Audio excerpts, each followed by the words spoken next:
Ibu Sudiana Lupa sekalian yang saya hormati, anak sekalian yang Bapak cintai, kita telah melaksanakan sholat duha.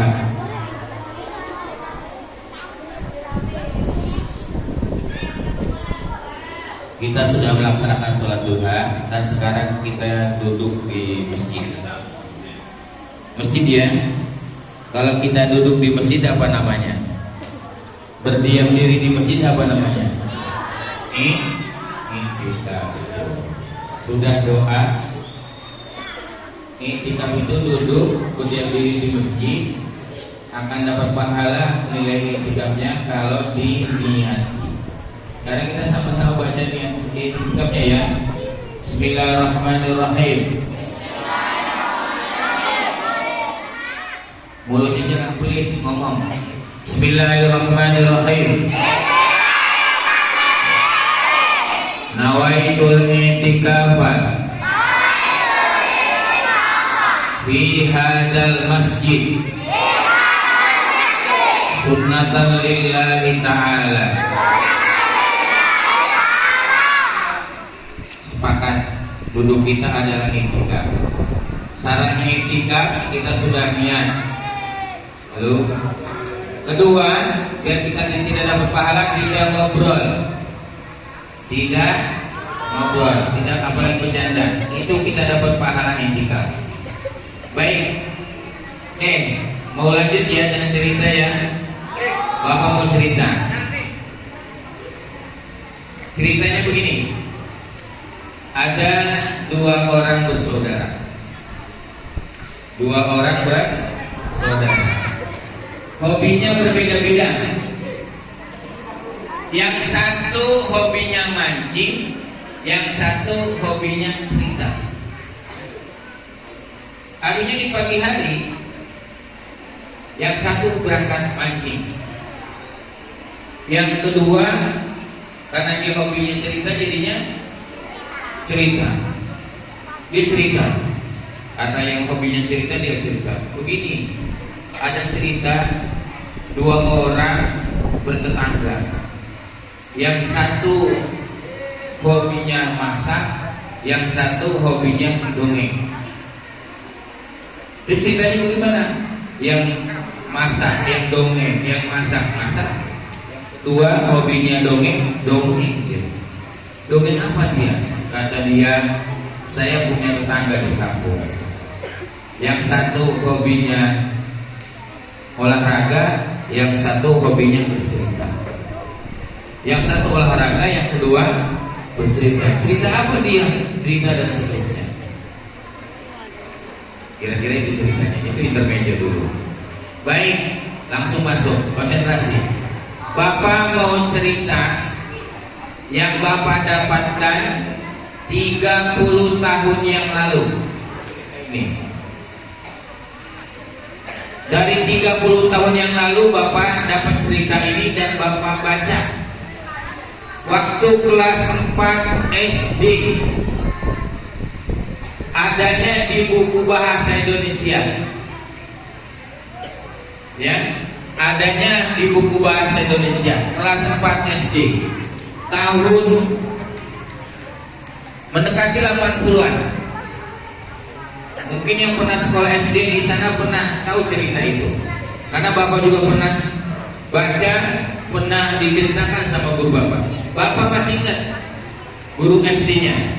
Kelas 1 itu guru Bapak namanya Pak Sampir. Kelas 1, 2 satu guru, karena dulu jarang guru. Tinggi gede. Kedua, kelas 3, kelas 4 namanya Pak Marjan. Sekaligus ngajar bahan apa? SKJ dulu. Apa? Ngajar senam. Dulu senamnya begini. Ya. Dulu masih ingat Bapak? Gurunya namanya Pak Marjan. Kelimanya namanya Pak Karto. Dan kepala sekolahnya namanya Pak Tasiuman. Sampai sekarang di ijazah Bapak tertulis Tasiuman, guru SD. Alhamdulillah masih ingat. Allah ghafir lahu warhamhu. Mudah-mudahan Allah memberikan ampunan dan memberikan rahmat mereka di alam kuburnya. Amin ya robbal alamin. Baik, Bapak mau cerita. Kali lagi, Bapak langsung baca sendiri, mendapatkan ini dari kelas 4 SD. Insya Allah masih hafal. Di pelajaran bahasa Indonesia, penerbitnya Balai Pustaka, warna hijau sampai sekarang. Judul ceritanya, masuk ke judul cerita, yaitu ikan gabus dan nenek-nenek, atau nenek-nenek dan ikan gabus. Ya, judul aslinya nenek-nenek dan ikan gabus. Tahu nenek-nenek? Tahu nenek-nenek? Ciri-cirinya nenek-nenek itu kalau naik mobil tidak boleh buka jendela. Kalau naik mobil, kenapa? Kalau naik mobil jendelanya dibuka, nanti mukanya berisik, kena angin, bunyi. Sudah tua, sudah keriput. Ya, nenek-nenek dan ikan gabus. Jadi begini, di suatu kampung hiduplah seorang nenek-nenek perempuan sudah tua, keadaannya miskin. Dia bertetangga dengan seorang yang kaya raya, tapi pelit, bakhil, kucir, apa lagi? Kucir, umat, pelit. Saking pelitnya nih orang kaya ini, si nenek-nenek itu kalau musim buah-buahan, pagi-pagi dia bangun. Kebetulan orang kaya itu punya pohon mangga, punya pohon jambu air. Kalau pagi biasanya apa jambu itu? Kalau udah matang, pada jatuh. Malam hari jatuh, pagi-pagi itu biasanya banyak. Nah, si nenek itu ngambilin mangga dan jambu yang jatuh itu. Satu dibersihkan, nanti setelah itu ada sebagian jual, ada sebagian dimakan sama si nenek itu. Tapi kalau ketahuan sama yang punya pohon jambu itu, dipanggil, nenek ngapain ngambil jambu? Kamu nyolong ya? Saya tidak nyolong. Saya ini kan udah jatuh di tangan. Tapi kata si orang kaya itu, bukan, itu milik saya. Pokoknya apapun yang ada di tanah saya, walaupun itu udah jatuh dari pohonnya, tetap milik saya. Diambilnya, dirampasnya itu.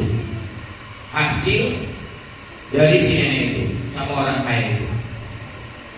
Lalu singkat cerita, si nenek ini pekerjaannya jual kayu bakar, nyari kayu bakar ke hutan. Ketika musim kering, kayu bakar ini diikat sama dia lalu dijual ke orang-orang kampung untuk ditukar dengan beras, makanan yang lain dan lauk pauk. Begitu kerjanya. Pada satu saat, pada musim kemarau, pergilah si nenek-nenek ini untuk ke hutan mencari kayu bakar. Begitu masuk hutan untuk mencari kayu bakar, udah beberapa saat dapat kayu bakar itu dia ikat dan sebagainya. Lalu dia mendekatilah ke satu empang waduk yang sudah kering karena musim kemarau. Di situ dia banyak melihat ikan gabus yang bergeletakan karena kepanasan, karena kemarau. Kata si nenek-nenek, alhamdulillah, ini ikan gabus banyak begini. Nanti mau saya ambil, sebagian saya makan enak dengan ikan gabus. Selama ini saya tidak pernah makan ikan.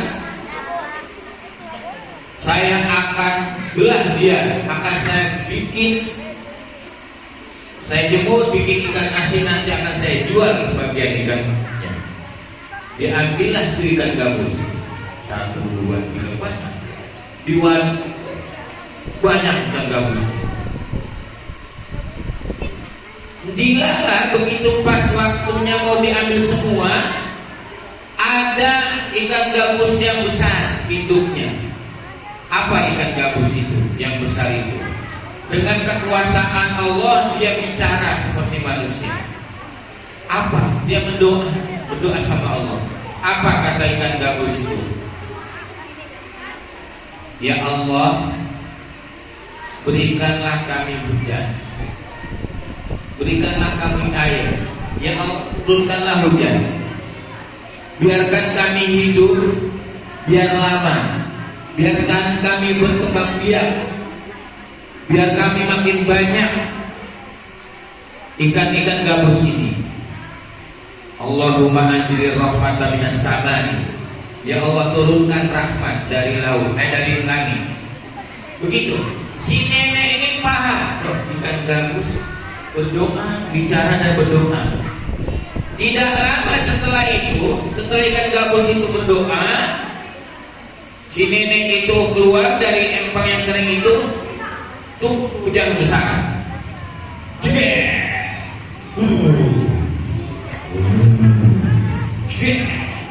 Turun hujan cepat. Si nenek itu tidak bisa menyelamatkan diri dari hujan itu. Akhirnya dia berteduh di gubuk itu. Hujan besar sampai empang yang tadi kering itu penuh, dan ikan gabus bagian yang masih hidup loncat. Saking apa? Saking senengnya, lompat-lompat. Wah, panasnya. Lalu si nenek itu bilang, ya Allah, mereka tadinya tersiksa karena ada kemarau, karena panas. Sekarang begitu dikasih nikmat hujan, mereka berpikir,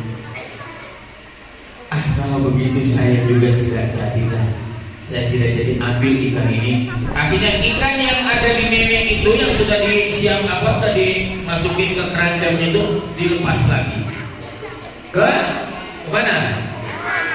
Ke empang itu, ke waduk itu. Wah, ikannya senang. Lalu si nenek dalam gubuk itu yang sambil kehujanan dia berpikir, ya Allah, hewan aja, ikan aja bisa berdoa dan doanya dikabulkan, apalagi saya ya. Maka dari situ ikan si nenek itu pulang berdoa terus. Sehari tidak dikabulkan doanya, karena doa tidak cukup sekali langsung dikabulkan. 2 kali doa, sambil sholat dia doa lagi. Dia sholat duha, Allahumma inna duha duhauka wal baha bauka, dan seterusnya. Allahumma inna rizqi fis samai fa'zilhu. Ya Allah, jika rezeki saya di langit, turunkan ya Allah. Jika pengetahuan saya, otak saya belum cerdas, tolong Allah turunkan otak saya biar saya dikasih kecerdasan. Wa in kana fil ardi, jika rezeki saya di bumi, tolong keluarkan. Kalau saya ini belum ngerti dengan doa sholat duha, barangkali insya Allah besok saya pelajaran yang lain itu bisa mengerti. Begitu. Si nenek itu tidak hentinya. Lalu si bapak yang kaya tadi nyari-nyari, ini kemana si nenek ini? Biasanya melihat setiap hari, ini kok nggak ada. Kok nggak ada yang saya ledek, ada yang saya omelin nih. Kangen sama si nenek itu. Kangen bukan karena senang, bukan karena cinta, kangen karena pengen ngomelin. Biasanya ada yang ngomelin, tidak ada ini. Nah, lalu dicarilah, diintiplah si nenek itu. Diintip karena memang rumahnya juga rumah bilik yang masih banyak bolong-bolongnya. Semrawutan rumah nenek di sini. Akhirnya diintip sama si kakek, si bapak yang kaya itu. Oh, dia lagi berdoa. Kedengaran doanya, ya Allah, turunkan rezeki kepada kami sehingga kami bisa makan, sehingga kami bisa berbuat kebaikan. Kata si nenek itu. Kata si bapak tadi, nenek, Kalau pengen banyak duit mah kerja, bukan berdoa doang. Kerja sana, kamu pengen ini, dan kamu gak bakalan jadi orang kaya. Oh, kamu turunannya juga turun orang miskin. Mana sih bang? Kata orang kaya. Akhirnya saking isengnya si nenek itu terus berdoa terus. Dia iseng. Dia ambil karung, isinya itu puing, kertas, apa itu kaca, bebatuan. Ambil karung dia naik ke rumah si nenek itu. Begitu si nenek itu lagi berdoa, akhirnya si karung itu ditimpakan. Nih rezeki itu, ini dari Tuhan. Dua, nimpaklah si nenek itu. Si nenek itu pingsan. Terus nenek itu ditimpa sama apa? Puing, batu segala macam kotoran itu. Akhirnya besoknya si bapak itu nyari kemana si nenek itu. Jangan-jangan mati. Jangan-jangan mati. Diintip, ternyata si nenek itu lagi bangun, lagi meluk apa? Meluk karung itu. Ya Allah, inilah rezeki saya yang Allah turunkan. Dia nggak tahu isinya apa. Pokoknya ini pasti rezeki dari Allah. Dia yakin, ya Allah ini rezeki dari Allah nih. Dipeluk karung itu, lalu penasaran.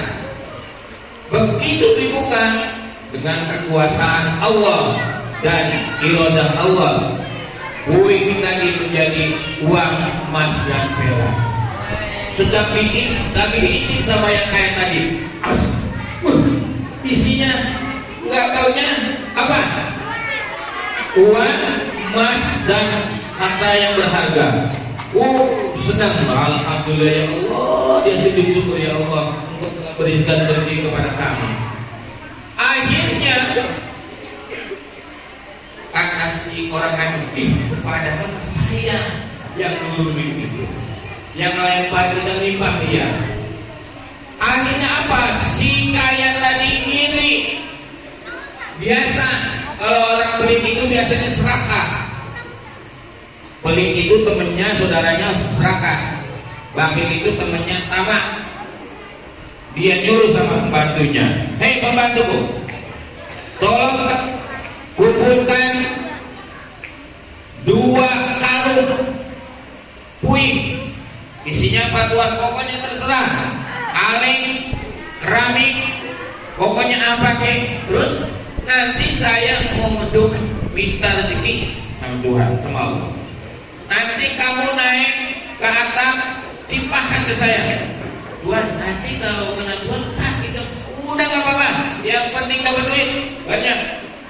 Udah, begitu malamnya si bapak itu berdoa, ya Allah berikanlah saya rezeki seperti apa yang kau berikan kepada nenek tadi. Ya Allah. Begitu pas saatnya pembantunya bawa naik karung 2 karung sekaligus, tidak tanggung-tanggung, ditimpahkan kepada bapak itu. Timpain lagi itu sampai patah tulang lehernya dan tulang. Udah tidak. Udah. Besoknya pagi tidak bangun-bangun. Akhirnya pembantunya masuk ke kamarnya itu. Tuan bangun tuan, udah siap. Gak ada suara apa-apa. Begitu dibangun, begitu dibuka pintunya, ternyata tuannya lagi pingsan karena gempa. Wah, begitu bangun, tuan bangun. Baru dia bangun, patah kakinya, lehernya. Saya nggak kuat bangun. Wah, ini karung bangun, nanti karung, silakan kamu buka. Dia bisa, mana karungnya? Ini. Wah, dia senang. Sudah patah masih senang karena karungnya sudah hadir di depan dia. Tolong dibuka itu. Pasti isinya uang atau duit. Begitu sama pembantunya dibuka, wah, ini isinya apa itu? Uang, keramik segala macam, apa granit segala macam-macam. Kok nggak jadi emas? Dua. Coba satunya lagi dibuka. Begitu dibuka ternyata sama. keramik dan kue yang lain. Akhirnya pingsan si bapak tadi. Sampai akhirnya dia sakit, patah tulang dan seterusnya. Dia berobat. Cerita singkat, akhirnya bapak ini sakit sampai uang kekayaan dia pohonannya setengah tahunnya dijual buat berobat. Sampai lama-lama dia jatuh miskin. Begitu jatuh miskin, si nenek-nenek tadi sudah jadi orang. Begitu jadi orang kaya, langsung dia nengok, bapak itu mana? Karena sebagian uang rumahnya, tanahnya dijual ke si nenek tadi. Itulah keadaan. Dan sekarang si nenek itu yang berbuat baik sama si bapak tadi, dikasih infak, dikasih makan, sedekah dan seterusnya. Itulah kekuasaan Allah. Orang miskin jadi orang kaya, orang yang tadinya kaya jadi.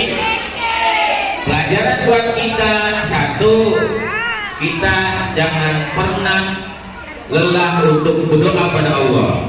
Kedua, kekayaan jangan dijadikan sebagai kesombongan.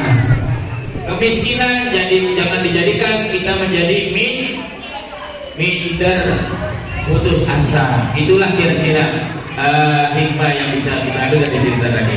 Cukup sekian. Wassalamualaikum warahmatullahi wabarakatuh.